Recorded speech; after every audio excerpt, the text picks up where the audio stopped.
Hello, my juicy peaches. Welcome back to my channel. My name is Priestess Peaches, aka Jackie Lane from yourpeachylife.com. And in this video, I'm going to be sharing with you my sexual healing with my cervix, my journey of my sexual healing with my cervix. And I'm not going to lie, I've just had like a wave of emotion come over me because this is like, it's an emotional journey for me. It's been a challenging one. I didn't think I would actually feel like this because the truth is, like, I've become very orgasmic and pleasure filled within my cervix now, and I don't have any issues. But just thinking about the journey that I've been on, it's an emotional one, and the fact that I'm in this space of bliss and pleasure, like, I feel so grateful. Oh, I just feel so blessed and even privileged, even though it's been my work, it's been me working on myself. Do you know what I mean? And Rory as well. Like, he's been so amazing throughout my sexual healing journey. But yeah, I want to share with you the journey of my cervix. And I guess, like, I just want to say, like, if you don't want to hear about this kind of thing, or if you're thinking of commenting anything horrible or just like sexually immature, just honestly, just click off and scroll on, because if there are any comments like that, I am just going to delete them. And if this isn't your thing, and if you're not into expansive sex and you're not open to energy and sexual energy and stuff like that, and you're not like willing to be curious about it or kind about my experience and my truth, then please just click off this video, because there's no point you being here, basically.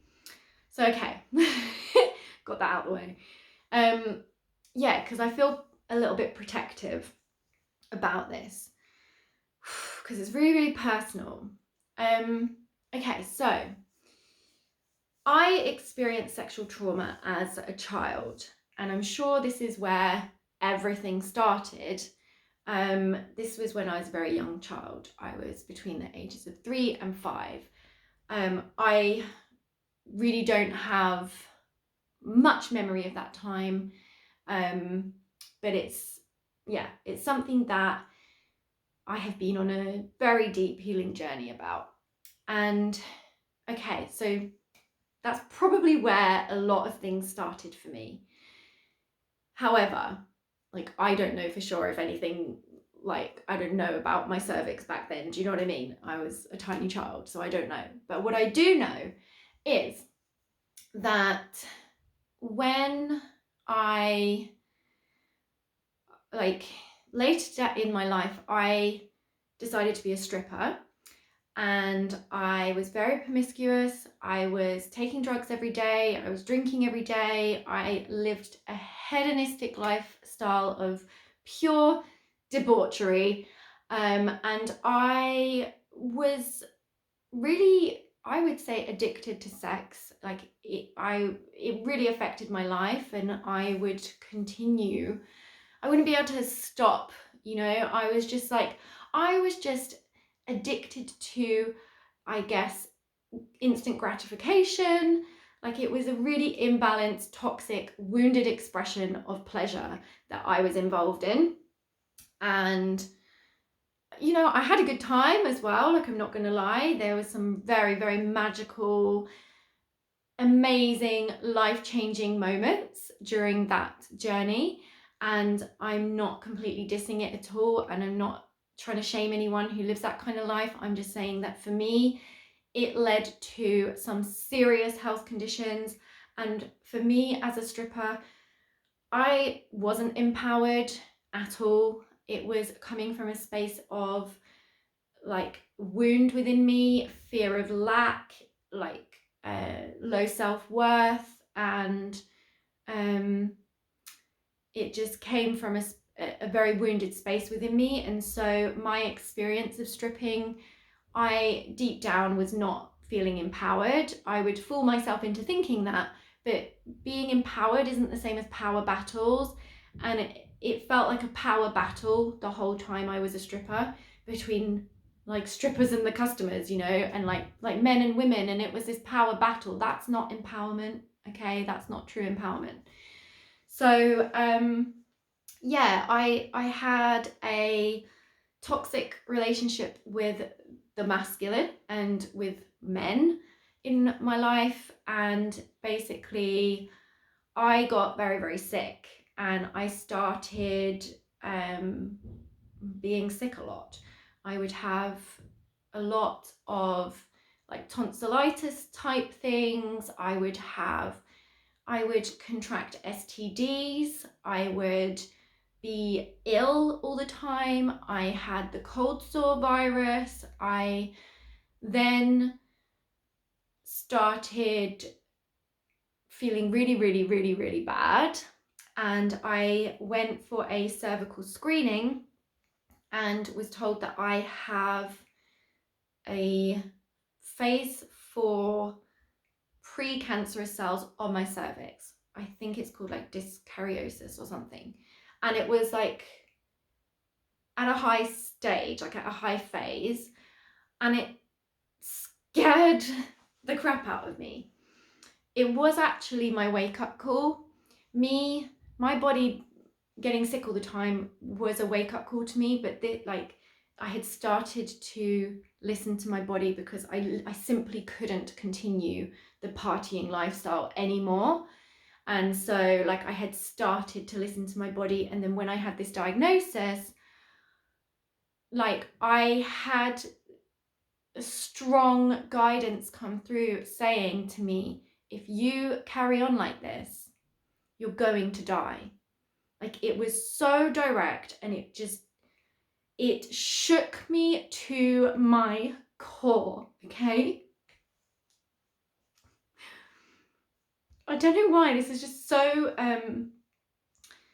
emotional sharing this. Like I've shared this story with friends and other people before. I've probably even shared it on here before, but like, I don't know, I feel emotional about sharing it now, and it's just sort of taking me back to that time, which was traumatizing. Like it was really challenging, and I was coming away from my friendship group. I was coming out of that lifestyle. I knew that if I carried on being promiscuous, if I carried on in this toxic relationship I was in, this very, like, you know, just based around sex, if I carried on stripping, if I carried on selling my yoni for money when I didn't want to, when it didn't feel good to me, like if I carried on taking drugs, if I carried on either eating crap or not eating for days on end, like I was going to die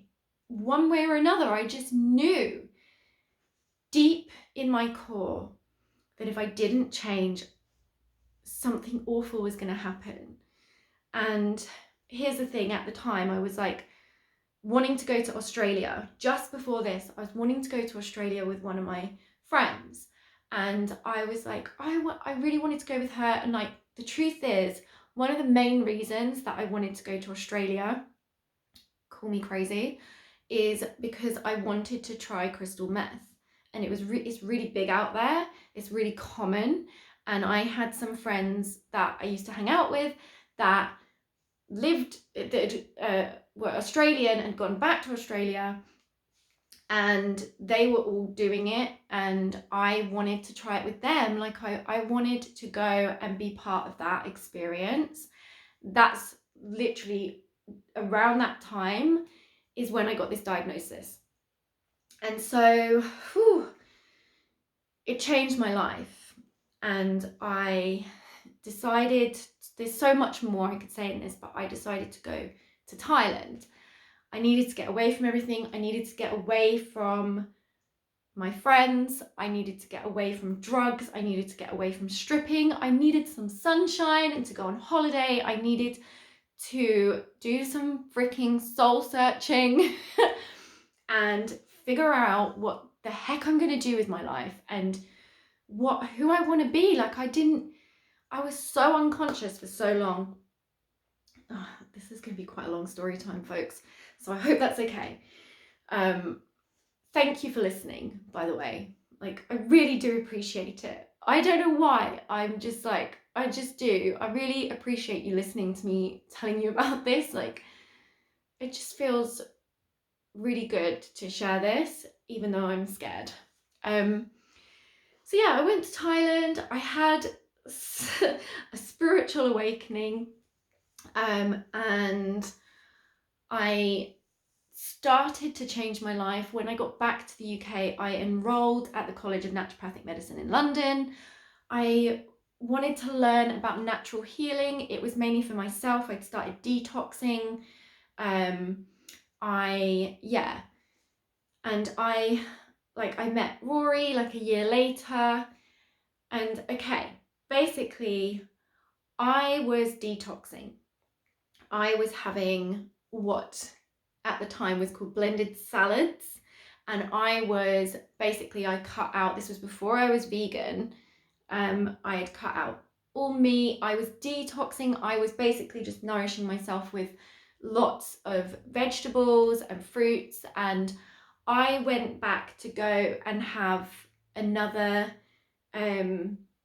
test done to see if the cells were still there, and they had gone down.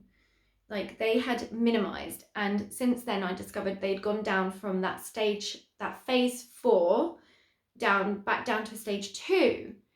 And at the time, the women at the clinic fearmongered me. They fearmongered me, and they told me I should have the procedure. They told me I should have this procedure, the LETS procedure, where they kind of burn away or laser away. I can't really remember. I think they kind of burn it away, or they laser away the cells and they close up the wound. Okay. I just want to say, by this point, I was working as a PA. I had stopped stripping and I was going to college. So I was going to college and I was working. So I was going to college at the weekend and I was working as a PA for somebody at the time, like a personal assistant. Oh my goodness, it was so difficult going from this life of just pure freedom, or that it wasn't freedom, but it was like just doing what I want when I want, even though it kind of wasn't, but you get what I mean, to going to like a full-time job and full-on education. It was so much for me. So anyway, I had to get tested to see if it had changed, and it had changed, but the women there who worked at the clinic fearmongered me. You have to get this done. You have to get this done. What if this happens? What if that? And there's so much, telling me all these statistics and scaring me. And this was before I trusted in my own healing abilities. This is before the days that I even knew about Dr. Joe Dispenza. This is before the days I knew about the healing power of sexual energy. This is before the days of like trusting in myself, trusting in nature, trusting in plant medicine. So I hadn't been at college that long, so I wasn't fully trusting of the things that I was being taught yet. So I had the procedure and I had complications. It's not common to have complications, but because I didn't want to have that procedure, I was effectively, like, I let myself be not bullied, but fearmongered into it. Like, I did feel bullied, to be honest. I felt like I didn't have a choice. I felt so pressured to have that procedure. And because I didn't want it, it was like everything in me was like saying no to that, but I had it done anyway. And so I manifested these complications, and I had like bleeding, and basically the person I was a PA for, like, they'd said to rest and like not walk up and down stairs, and I was PA for this guy, and basically he lived in this manor house and there was a lot of stairs and the printer was broken in the office, and so I was having to go up and down these stairs, and I was just letting myself do the thing I knew that wasn't going to help me. And then I had complications because of that, and I had to have time off work, and it was like really upsetting. Like I just felt so out of control of myself and just so manipulated and just so upset with myself at the time. And like my cervix was painful. It was painful and it was bleeding and it was horrible. And this procedure's not meant to even be like that, okay? Like, it's most women who have that done, they like don't even feel anything and they're fine afterwards. Like, they may feel like a tiny bit of kind of period pain type feeling, but for a couple of days and that's it. Maybe not even that. But this wasn't like that. Like, I had pain, I had bleeding, I felt like crap. I was just in this horrible space in my life where I was, trying to find myself, and it was so difficult. And so after that procedure, I finally like accepted, I came to terms with all of that, and I was like, okay, I'm going to use herbs and healing and all that good stuff just to help me now, from now. Like, I've done that, that's done, there's nothing I can do about that now. So what can I do to help myself now? And this is where I have been on an epic healing journey. For so many years, my cervix, the thought of like my cervix being touched, I would cringe. My yoni would be like tense, no, basically.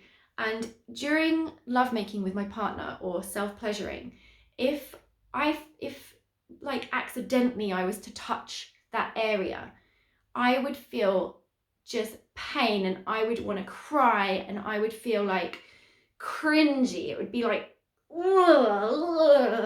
like that, okay? And just the thought of it, when I started to learn that you can actually orgasm via the cervix, I was like, no effing way am I ever going to be able to do that. Like, I was just like, I don't know, like, how is that even possible? Like, the thought of it made me feel physically sick, right? Because my yoni was like, oh, she so wanted love, and I didn't understand everything at the time. And so there was part of me that was like feeling broken and feeling like resentful of my body.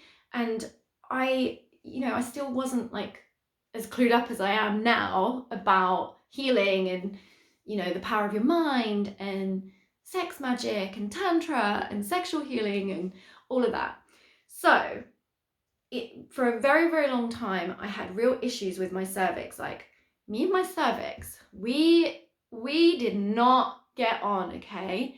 And it was horrible because I wanted to have a better relationship with my cervix, and it just wasn't happening. I didn't know how.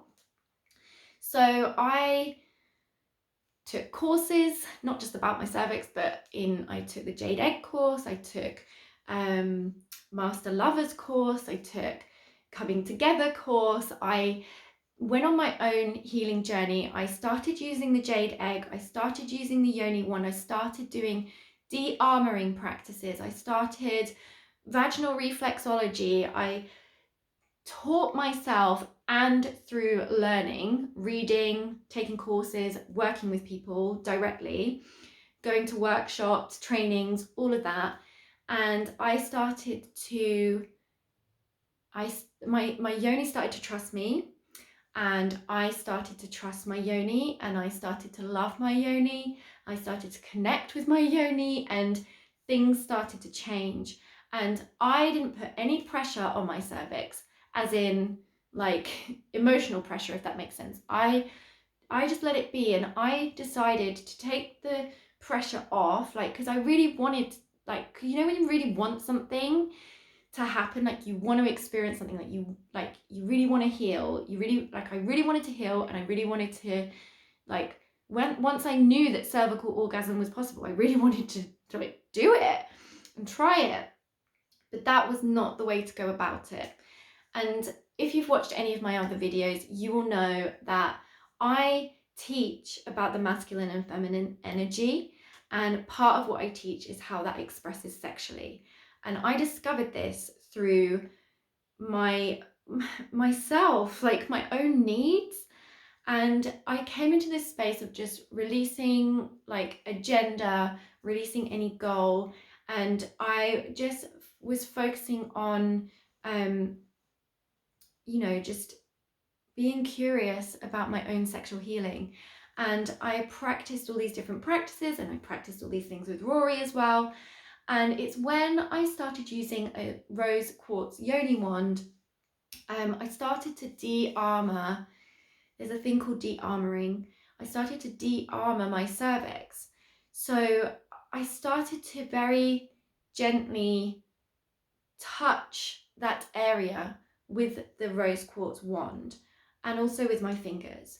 And I started to, like, there was no agenda. It was just a, what's the word? Like a initiating contact, initiating connection. It was just to connect. It was just to explore. It was just to be. And I started using certain practices to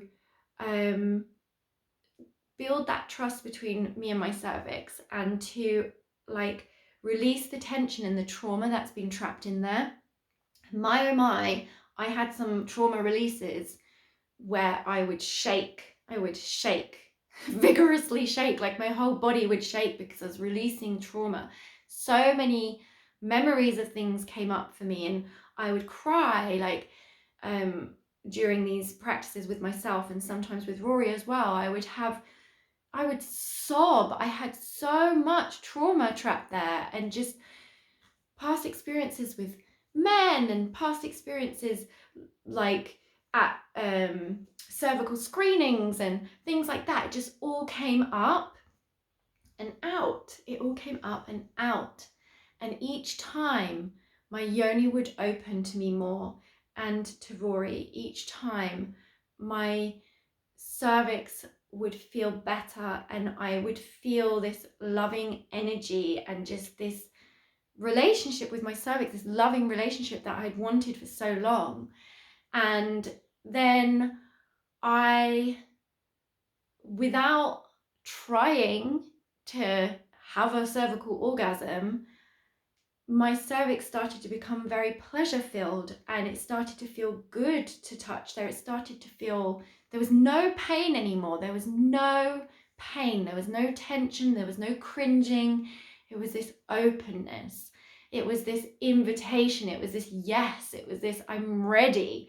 And I literally, I did one of my own practices in my Reawaken Your Yoni course when I was in Thailand. And because this is quite a recent journey for me, okay? Like, me becoming orgasmic in my cervix is quite a recent journey. And I did one of my own practices, and my yoni just was like, I'm ready for pleasure. Like, my cervix was like, my cervix was like, I am ready. I'm ready to experience this with you. And so I just knew.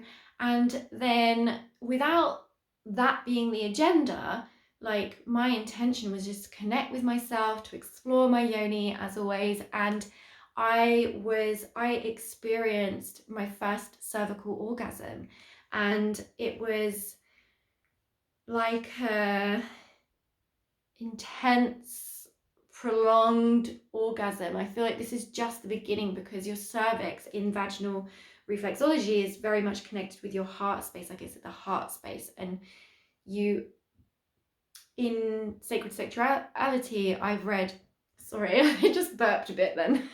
I've read that you can experience heartgasm through cervical orgasm, and I definitely understand that.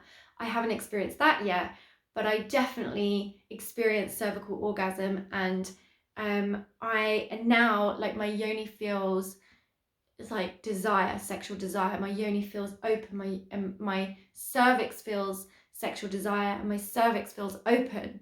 And it's like amazing. It's everything that I had wanted. And so, after so long with this pain and shutdown in my cervix, after so many years of feeling like it was a lost cause and I was broken, and like just feeling like constriction and cringy, and even feelings of like, I don't know,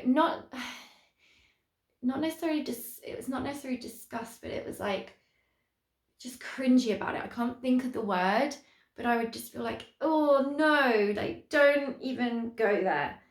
To now being able to feel my cervix, to touch my cervix, and to experience this immense pleasure and orgasm.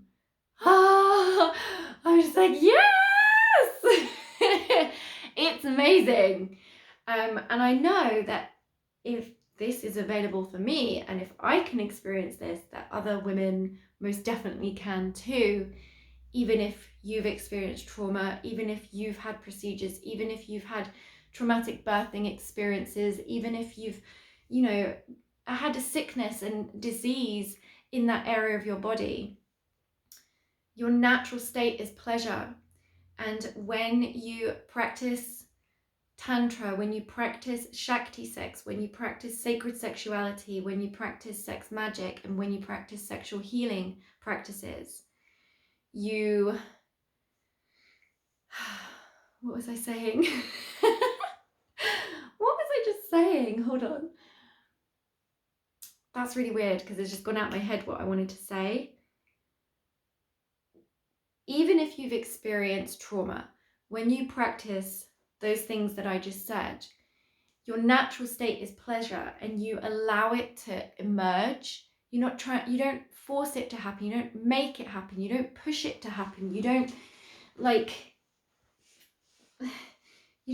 it happen.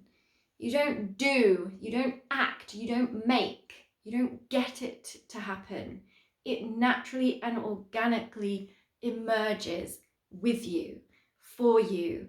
And when that happens, that is where you feel like you're truly making love with yourself. Like you're not just masturbating, you're truly in a space of union of the masculine and feminine energies within yourself. And with your partner, it's like soul recognition through your root. It's a soulful connection through your bodies, okay? And that is like beyond anything I ever thought that I would experience. I think maybe deep down, I always knew that there's no way I can just settle for like mediocre when it comes to sex and pleasure, just because I am a pleasure seeker. That's why I lived the lifestyle I used to live. And the thing is, there's toxic and wounded expression of pleasure, and then there is the like true, pure, natural pleasure. And the difference between the two is that the pure, natural pleasure is ever nourishing and ever giving, and it grows and grows and expands and expands and builds up and builds upon each experience. Like it never depletes you.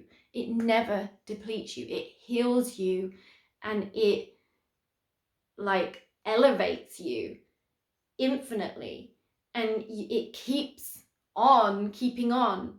Whereas the wounded, toxic versions of pleasure, like gratification, they deplete you, they burn you out, they make you sick. That is completely a different type of pleasure to what I now experience. And that is the type of pleasure that I teach about for anyone who is on that path and who is looking for that kind of healing and expansion in their lives and in their relationship. So I'm going to leave the link to my website. I have an online course called Reawaken Your Yoni. I'll leave the link to that as well. And I have a guided audio series called Yoni Breathing Treasures.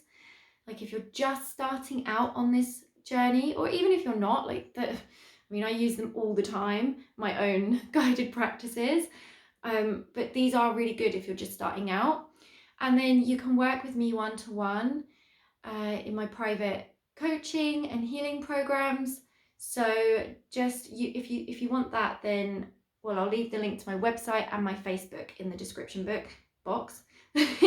So you can either private message me on Facebook, or you can apply to work with me via my website. So I hope this was interesting and helpful for you. My intention for sharing these story times about my own sexual healing is because I want to open up women's minds for what is possible for them, because I know that I would have given anything for a video like this back then. Like, I'm sure there were videos like this back then, but I just didn't know. And I feel like this kind of thing is becoming more and more popular, which is amazing. This kind of like sexual empowerment and sexual consciousness, raising your sexual consciousness, like this is becoming more and more mainstream, and I feel like that's a really positive thing. And I know that there's women out there right now who are where I was before, and like I just want you to know that your yoni isn't broken.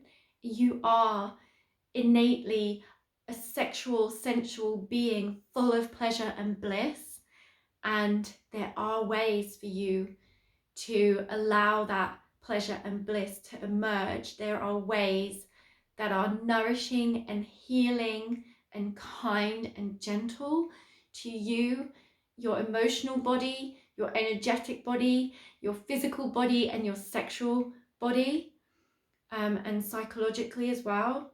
You don't have to just push on through and, you know, just grin and bear it, and just, you don't have to turn off and shut down and become apathetic or dead inside. Like, there are ways for you to heal yourself and awaken the pleasure that is within you right now, and you're not alone. Like, you're not alone in this. So that's my cervical healing journey. And I feel like there's so much more to come. Like, I've only just started to experience this pleasure and orgasm in my cervix. This is just the beginning. And from what I know about other forms of orgasm and pleasure in my body, like, there's so much more to explore with myself and with my man. And I'm just so excited, and I'm elated that this is now my reality. Like, when I think back to all those years ago, it is like night and day.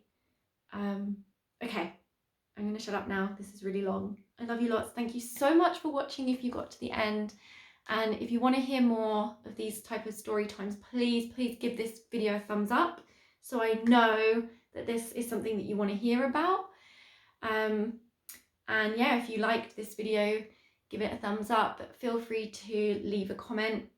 I can't guarantee that I'm going to respond to comments, but I'll try. And yeah, if you didn't like this, then feel free to give it a thumbs down. Please don't leave any nasty comments or immature comments, because they will be deleted. And yeah, I love you lots, and I will see you in my next video. Bye.